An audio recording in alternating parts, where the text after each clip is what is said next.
First and foremost, if you guys know the drill, we're going to 3 common mistakes. The first one, this is gonna be opposite to all the other videos we make. You don't wanna retract that scapula. This is the one time you want your spine completely bent. So you wanna get that hunch even when you're lifting up. You wanna hold that hunch because you have to consider you're actually trying to crunch here.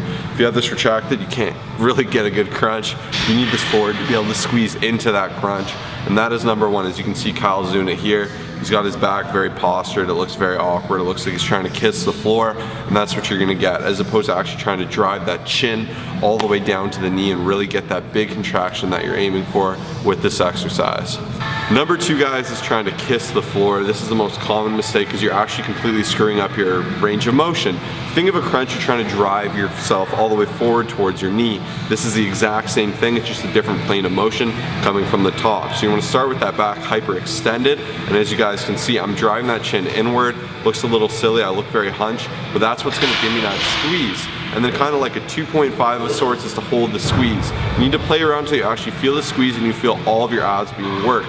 If you're going too heavy, you're really gonna screw yourself up because you're not gonna get the contraction you need to make this exercise worthwhile. If you're going too light, you're not gonna feel anything. You're gonna have to rep it for days, and that is another huge issue. So really drive that chin inwards, kind of push everything down, really squeeze in that stomach and focus on that mind-muscle connection. Common mistake number 3 is distance. I find so many people like to go way too close. By going too close, like literally up to here, it's gonna be limiting your range of motion. And a lot of people think they're gonna be working their abs more by going far back here. This is also gonna be limiting your range of motion. So I highly recommend finding your sweet spot, making sure to get a nice squeeze, a nice contraction, and not limiting your range of motion, getting the most out of this exercise. All right, guys, from the A to Z of this exercise, I'm gonna keep it American even though we're Canadian.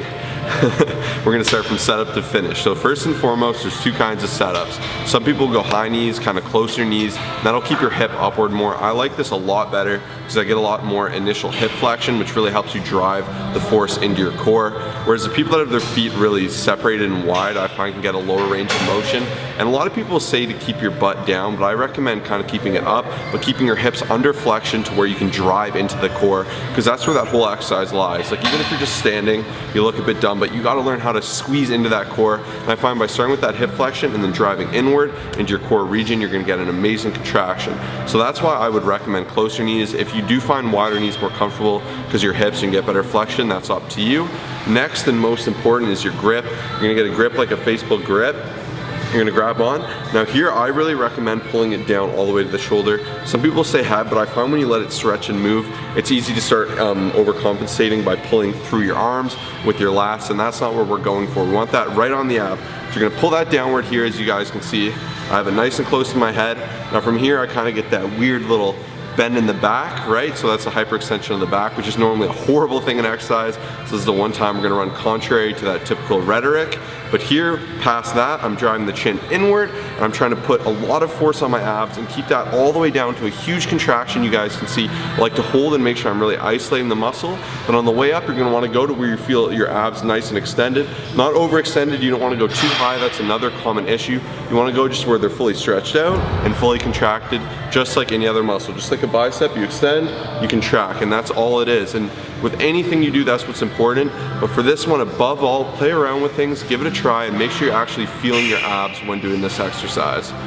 Thank you guys so much for checking out this video. If you liked it and you learned something, please smash that like button. It really helps us out. Drop a comment, say what's up, say you liked it. Any questions or comments you have, we're happy to answer. We have a lot of other great how-to videos, so I recommend you check out our how-to playlist. That's the first link in the bio.